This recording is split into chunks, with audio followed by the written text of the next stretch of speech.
You're now listening to the Engage the Rockies podcast, your go-to podcast for local and state issues concerning Colorado.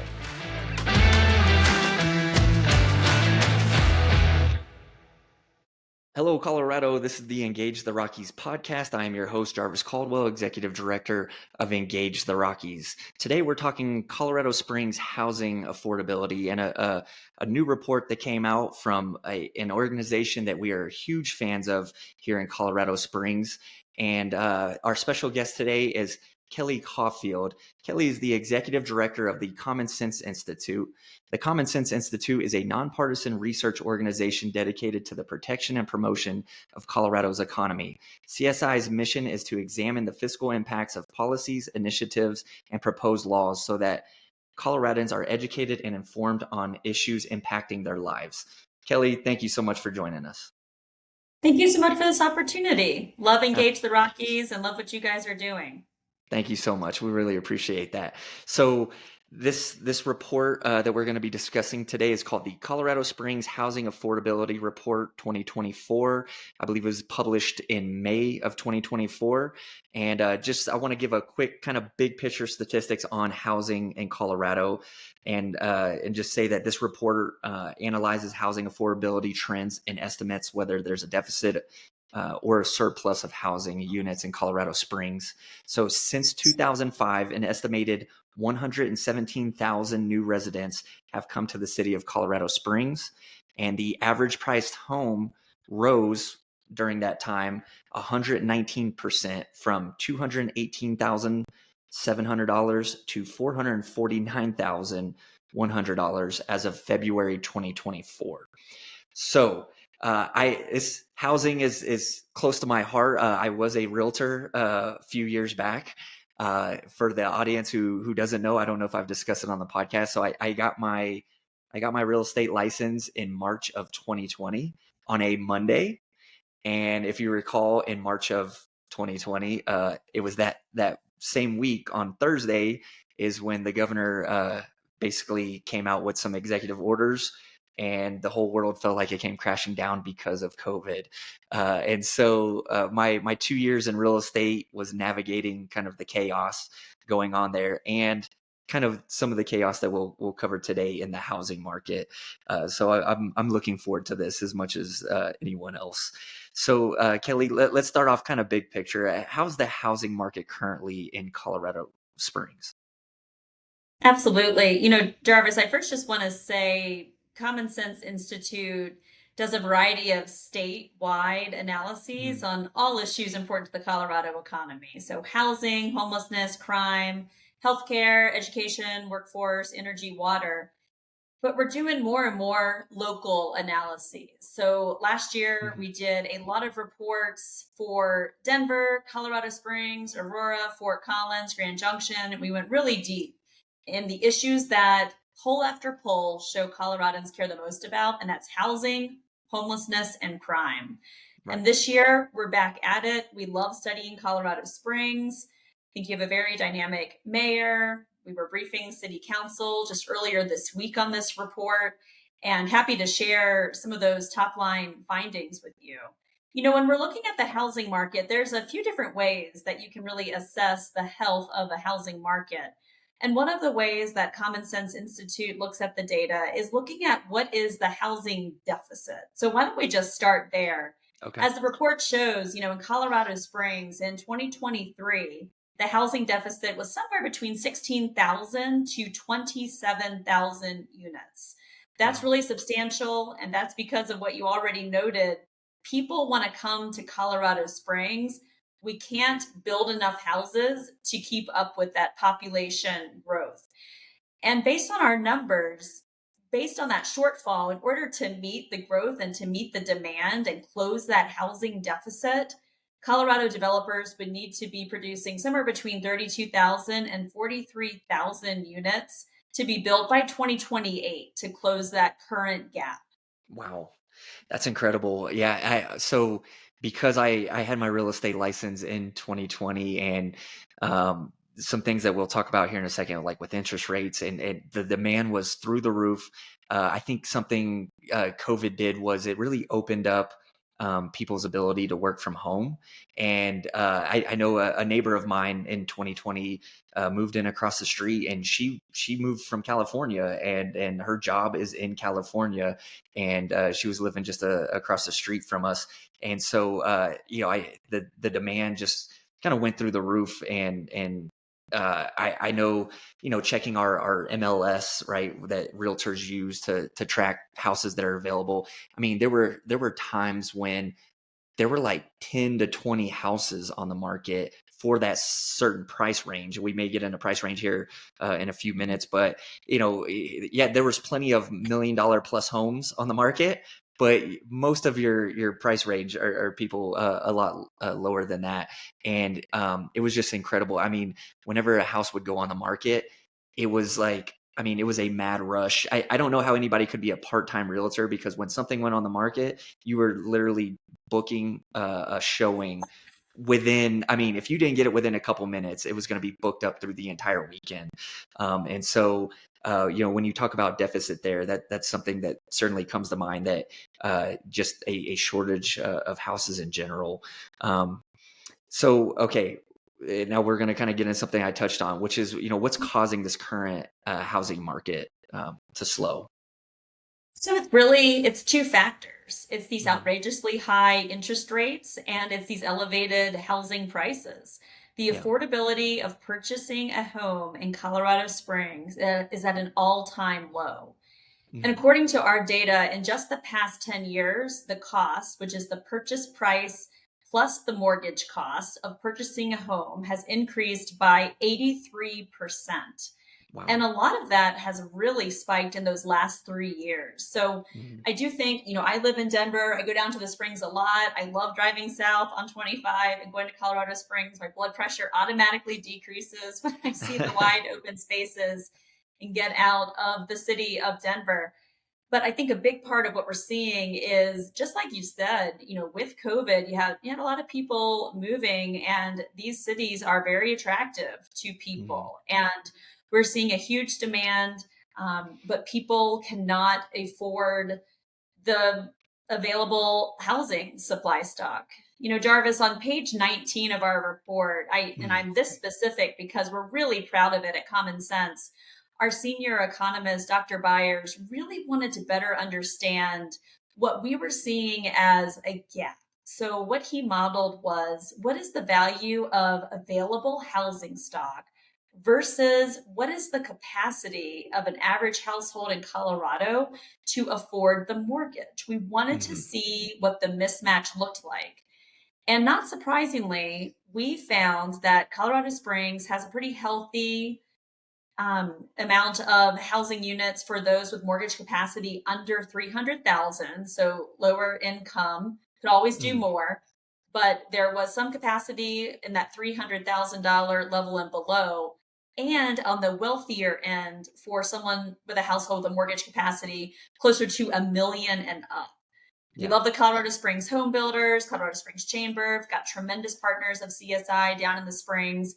And they always talk about this missing middle. And it Right. is absolutely showing up in the data that if you have a mortgage capacity closer to a 300,000 to 1 million level, there is a severe mismatch in Colorado Springs. Yeah. We also wanted to see, how does that compare to other cities? We love doing these statewide analyses, but we also really enjoy these municipal city analyses so we can really do comparisons. Mhm. And when we looked at this mismatch, we're like, hey, is this something unique to Colorado Springs? And the answer is no. We're seeing it in a lot of our municipalities. But I will tell you, this mismatch around housing capacity and mortgage capacity, Right. Colorado Springs is second only to Fort Collins. So there is a huge mismatch in the Springs, and it's going to take, I think, really a multifaceted approach to Right. to solve the mismatch. Yeah, and so because we're kind of getting on the affordability and incomes, that you guys, I pulled a line from your key findings here, which I found very interesting. So it's household incomes have not kept pace with rising housing costs between February of 2015 and February of 2024. The average hourly wage increased by 38%. from $24.84 to $29. However, due to the rapidly increasing cost of housing, the number of hours of work required to cover the median monthly mortgage payment increased from 43 hours to 86 hours, which is a 100% increase. I mean, that's pretty incredible. The amount of hours, I mean, literally doubled in order to be able to afford the median monthly mortgage payment, and it's like, well, you only have so many hours to work, right? And then all of your other costs that go into it. And so when you have 100% increase, that's just, it's understandable why that being able to afford those houses, when you have rising costs, is such a struggle for people. Okay, let's get into permitting, because I know permitting, it's a great indication of current and future growth. So Jarvis, could I just quickly go please. back to the affordability Absolutely. conversation? Because I think this is really front and center for Right. every Colorado household, family or not. I mean, I'm a mom with 2 young children. I'm thinking about back to school supplies. I'm thinking Right. about the expensive, trip to Target. I'm looking at my grocery bill Right. every 5 days when I have to shop for my family. And this increase in these everyday costs are so significant, and it's being exacerbated by skyrocketing property taxes. We might get Mhm. into in a little while some of the other research work that Common Sense is focused on right now. But a Yeah. huge focus for us is educating Coloradans on a hugely complex ballot. Right. And that's at the municipal level as well as statewide. But as I'm sure your listeners know, there is a lot going on with property taxes. The legislature did pass the bill, but there are likely 2 measures coming in front of voters this fall, Initiative Mhm. 108 and Initiative 50. So Yeah. maybe some relief is coming. But I just had to say, property taxes are a big part of the pinch Colorado households are feeling. They have risen dramatically, as you know, anywhere between 30 and 60% over the last 2 or 3 years for the average Colorado household. So it's at a time where general housing affordability is really out of reach. We've mentioned these statistics, truly exacerbated by our state's inability to find a common sense approach to property tax relief on the residential side and for commercial owners. Yeah, and I can speak to this somewhat anecdotally. So my property taxes, I think, went up around 40%. And I live in a newer development, so we have our mill levy. It's much higher than if you go to like downtown Colorado Springs, where the houses are more established, and so we're paying for new roads, we're paying for new law enforcement, new fire department, we're paying for all the new stuff that comes with being in a new development. And so 40% for my taxes going up, you're talking $400 or $500 a month increase. And I do not live in a $1 million home or anything like that. I just live in pretty average, that middle house that we were talking about earlier. And so the property tax issue is major when you factor that in on top of the rising interest rates. And so I just, the house that I live in now, I mean, it would be, if I bought it today versus when I bought it 5 years ago, I would, my monthly mortgage would be doubled when I did the math on it, just with all those factors: interest rates, property tax, everything. And then, like you had mentioned, that's not even taken into account that with inflation, our grocery bills, our fuel for our vehicles, just everything's went through the roof. And it's just, I don't know how some people do it. I really don't. I mean, it's rough. Okay, so thank you for explaining that.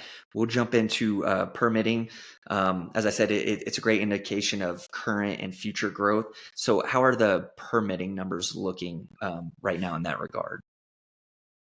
So we're showing in Colorado Springs somewhere between 6,400 and 8,500 units are needed annually. That's every single year through Okay. 2028 to Mhm. close the current housing supply deficit in the Springs and to meet the projected continued growth that we're Mhm. seeing in that part of the state. So this is, when we talk about, not all problems require money. And Mhm. there's, I think, a lot of common sense solutions that Colorado Springs could continue to tackle to address some of these challenges. There's been improvements in the Springs, absolutely, but we still have to increase our permitting time. There's Hmm. also zoning reforms that could really help with this more denser housing, allow for more supply of units to be available, as well as construction defects, which is, more Right. of a statewide issue, Jarvis, that Right. I'm sure your listeners were following closely at Yep. the legislative session. So sorry to jump to the solutions, but I know for me and for Common Sense Institute, we are working tirelessly to educate legislators, Democrat and Republican, mayors, the governor and his team as well, about how do we increase this stock of available housing. And Yeah. condos are a really important part of this conversation. I know Hmm. for myself, when I had just, completed my post-secondary training, I was ready to enter the housing market. That first time housing price of something closer to 300 to 400K, as we were just Right. describing, is really necessary. A lot of Hmm.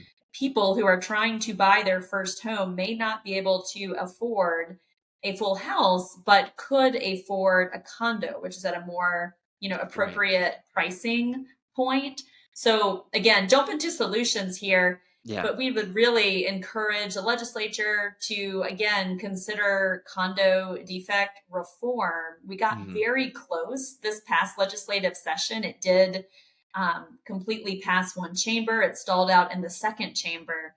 But Yeah. we are hopeful that Peter Lafari, our housing fellow, Hmm. as well as continued housing research showing in data, not through lobbying. We can't have a position on these issues, but we Right. use our data to move the message and to educate policymakers on if you think that there's a challenge with the supply of housing, which we know there is in Colorado Springs and statewide. Condo reform is critical to increasing what's available in the marketplace for housing.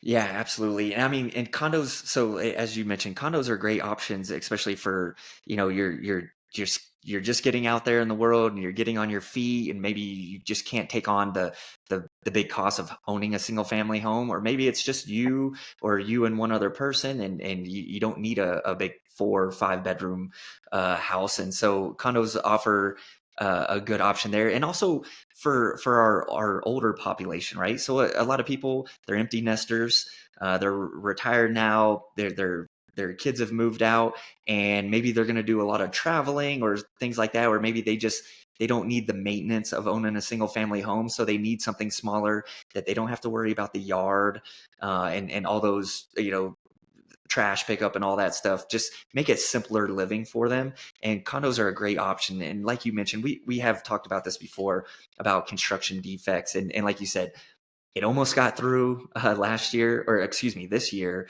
And so I think I think maybe the legislature next year, I think it's a real possibility that it's going to get through further.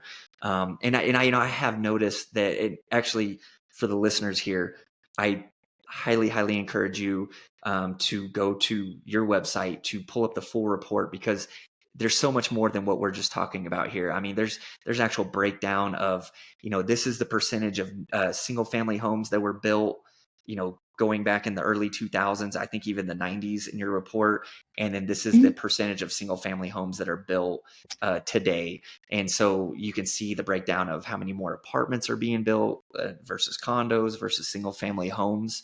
And you can see in it, going through the years, how it's kind of changing to try to alleviate some of these problems of more expensive housing and interest rates and things like that. So and we will make sure that we link to the report when we publish this episode, and then I'll give you a chance here at the end to tell everybody where to go find that at. Okay, Kelly, I want to respect your time here. So we'll move away from the housing report there, and then just kind of get into what else is CSI working on currently at the moment.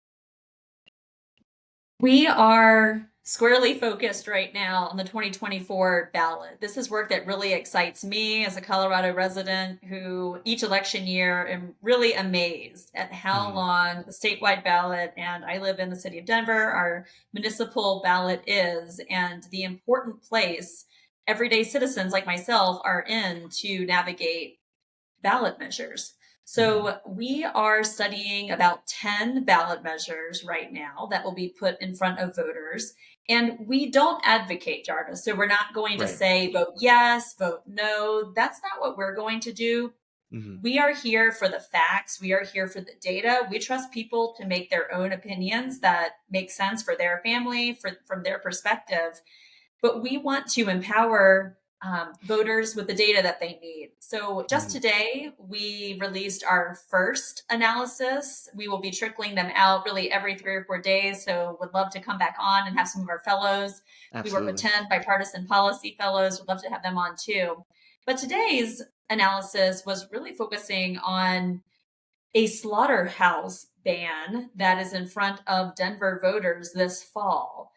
And it Mhm. would essentially if it passed, it would close down the one slaughterhouse in the city of Denver, Superior Farms. And maybe at first glance, that doesn't seem like it would have a significant impact. But we were wrong, and that's wrong. It does have a huge impact. Based on our numbers, we would see a decline in economic output for the city of Denver of 760 Wow. million in 2026 if the facility that we currently have closes down. Because it would very likely relocate to somewhere else in Colorado Right. or maybe in a regional competitor, another neighboring state. So that's 760 million just lost in economic output for the Denver area. As a Denver resident, that's something that got my attention. The Mhm. ag sector is very important to the Colorado economy. Do you think this initiative sends a strong message about, if it does pass, Mhm. how Coloradans are feeling about the ag sector? We Yeah. were also looking at job losses for Metro Denver that would range somewhere between 2,100, about 2,000 in 2026. And 65% of those job losses would actually be outside of the food processing industry. So we Right. think it's important for voters to understand there are ripple effects to ballot Right. measures. It clearly results in the loss of jobs to that facility, Right. but it also impacts downstream. It impacts construction, transportation, Right. logistic jobs, other contractors, and other ag actors that do commerce with that kind of processing plant. So that was an interesting analysis. We will be tackling some of the other statewide measures in the coming weeks. We talked about property taxes. We will be doing Mhm. a deep dive on the two measures expected to go in front of voters. One is called 108, and the Mhm. other one is called 50.